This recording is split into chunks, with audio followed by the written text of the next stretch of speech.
पुन्हा कोवाड निवेदनाला नवे वळण. निलेश बेळगावकर यांनी विनायक कोले यांची मागितली जाहीर माफी.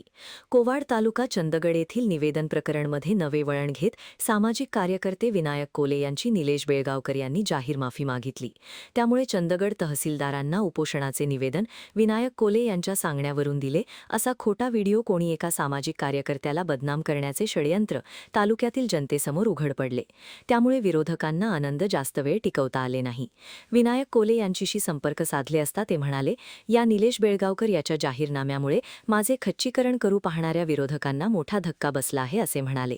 जाहीर माफीवेळी निलेश बेळगावकर काय म्हणतात ते पहा. महान कार्य न्यूजसाठी प्रकाश ऐनापुरे, चंदगड. रानावली तालुका चंदगड.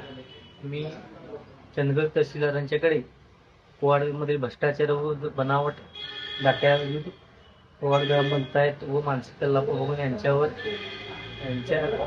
आरोप करत अर्ज दिला होता, आंदोलनाचा अर्ज दिला होता.